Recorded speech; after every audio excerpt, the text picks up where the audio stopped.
Sur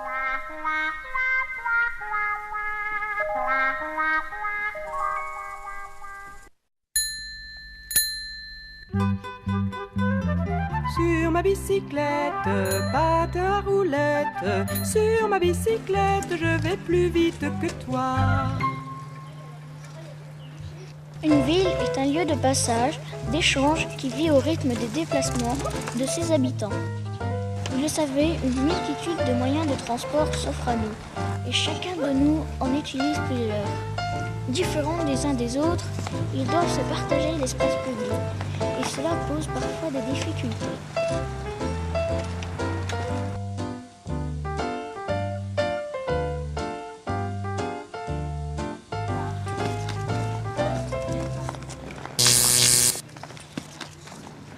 À roller ou en skate, on est assimilé à un piéton. Ces deux piétons ont une vitesse différente. Ils doivent pouvoir tous les deux circuler en toute sécurité.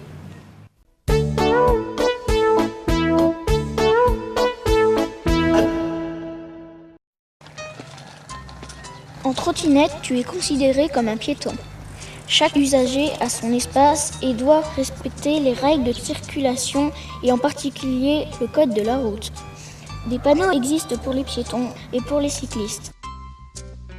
Présentation de 4 d'entre eux. Piste ou bande obligatoire pour les cycles. Circulation interdite à tout véhicule dans les deux sens.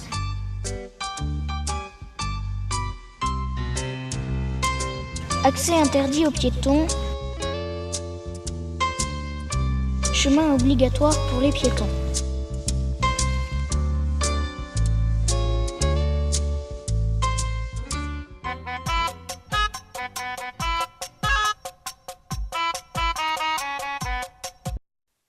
Chacun doit prendre en compte les autres modes de déplacement. Respect mutuel, convivialité et devoir de prudence vis-à-vis des usagers vulnérables doivent être les règles. Le plus fort doit toujours se sentir responsable du plus faible.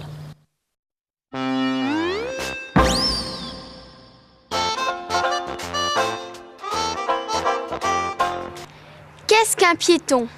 C'est une personne qui se déplace à pied en marchant ou en courant. Bonne réponse! Ouais! Sa vitesse est d'environ 5 km/h. À combien de km/h roule un cycliste? 10 km/h.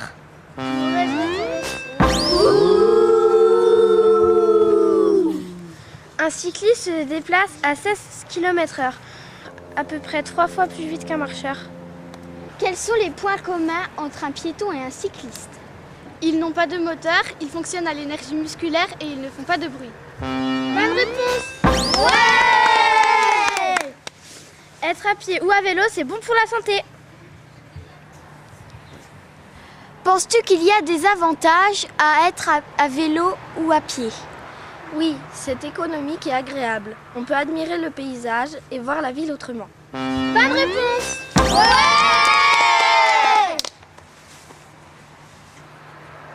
Camille gagne ce jeu avec 2 bonnes réponses.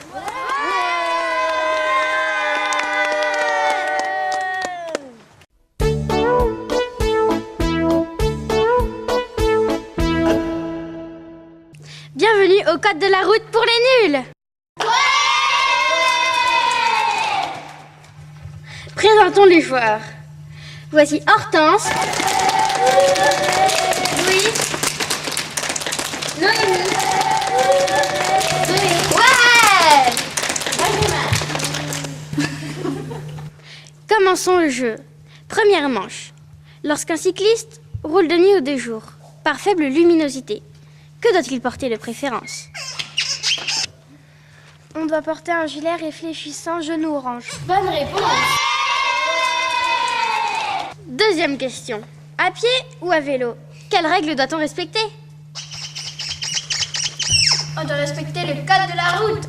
Bonne réponse! Troisième question. Que doit faire un cycliste lorsqu'il change de direction?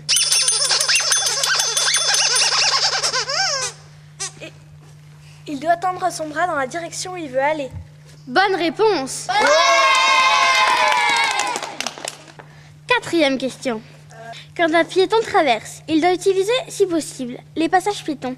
Et avoir quel autre réflexe? Regarder à gauche, à droite et de nouveau à gauche. Bonne réponse.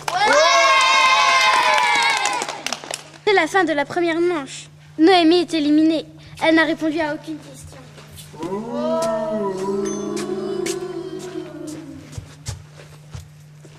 Mais commençons la deuxième manche. Première question. Votre frein arrière de vélo est cassé. Que faites-vous? Moi, je l'emmène chez le vétérinaire. Je le répare moi-même ou je l'emmène réparer. Moi, je jette mon vélo. Bonne réponse de Zoé. Je le répare moi-même ou l'emmène réparer. Deuxième question. À quel moment pouvez-vous traverser la route? N'importe quand? Quand le feu tricolore est vert? Ou quand le feu piéton est vert? Quand le feu piéton est vert? Bonne réponse de Zoé.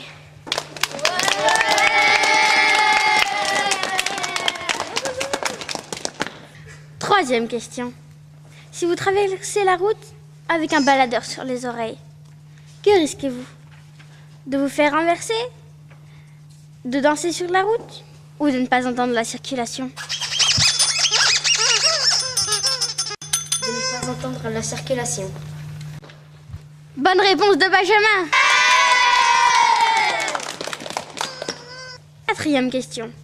Quand un enfant a plus de 8 ans, où doit-il circuler en vélo? Sur la piste cyclable? Sur le trottoir? Ou au milieu de la route?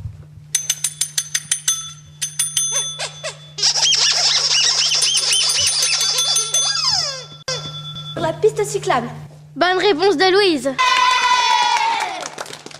C'est la fin de la deuxième manche. Hortense est éliminée. Elle n'a répondu à aucune question. Commençons la troisième manche. Vous devez maintenant compléter les phrases suivantes. À vélo, je dois ma vitesse. Adapter. À vélo, je dois adapter ma vitesse. Bonne réponse de Louise. Pour rouler en toute sécurité, mon vélo doit être bien... Pour rouler en toute sécurité, mon vélo doit être bien équipé. Par exemple, il doit avoir un bon éclairage, de bons freins et une sonnette. Bonne réponse de Zoé. Troisième manche. Benjamin est éliminé. Il n'a répondu à aucune question.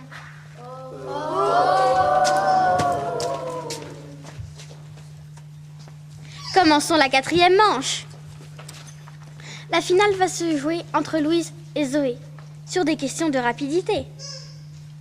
Première question. Quels sont les différents types de panneaux? Il y a le danger en forme de triangle, l'interdiction en forme de rond rouge, l'obligation en forme de rond bleu et l'indication en forme de carré bleu. Bonne réponse de Zoé. Deuxième question. Combien de feux doit-on avoir sur un vélo? 2. Un à l'avant jaune ou blanc et un à l'arrière rouge. Bonne réponse de Louise.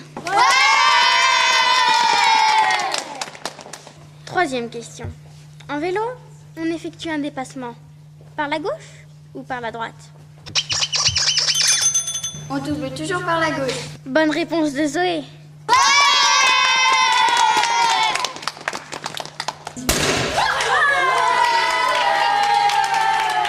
Zoé est notre gagnante du jour. Bravo Zoé.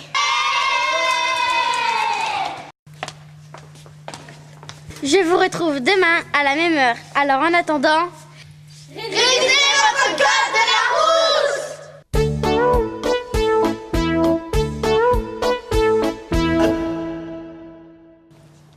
Hier, je ne sais pas vous, mais quand j'ai appris que 3000 piétons de moins de 15 ans étaient victimes d'un accident chaque année en France, j'ai trouvé ce chiffre énorme. En plus, il y en a 20 qui perdent la vie.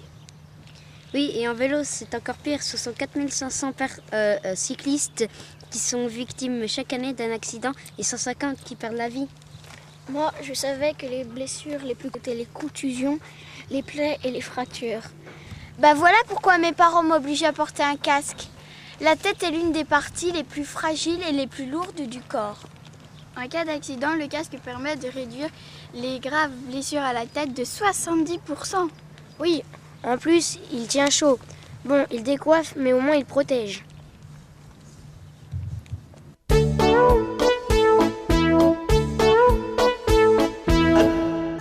Avant 12 ans, le cycliste a du mal à faire face à une circulation complexe et à prendre rapidement les décisions qui s'imposent. Restez vigilants.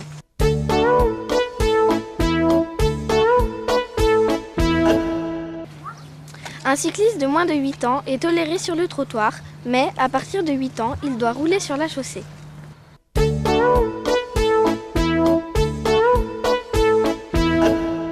Exemple d'un vélo bien équipé. Que doit-il posséder? Des freins?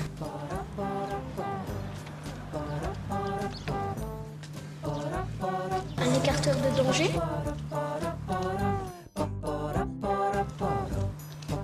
Une sonnette? Des pneus bien gonflés? Des lumières à l'avant et à l'arrière.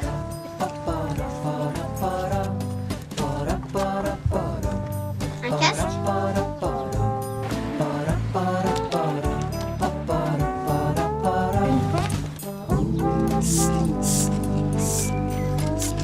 Un gilet réfléchissant.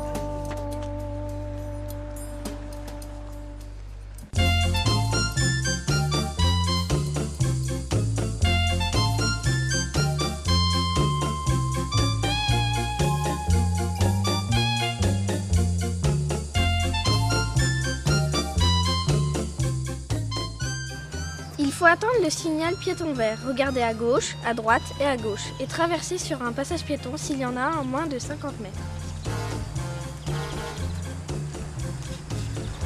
Comme vous ne l'avez pas respecté, vous avez une amende de 4 €. Nécessité d'apprendre à se déplacer, d'avoir des comportements adaptés. Nous sommes tous responsables. Se déplacer en toute sécurité, c'est éviter le danger. Les zones à risque sont les espaces de circulation empruntés par des utilisateurs de nature différente. Bonne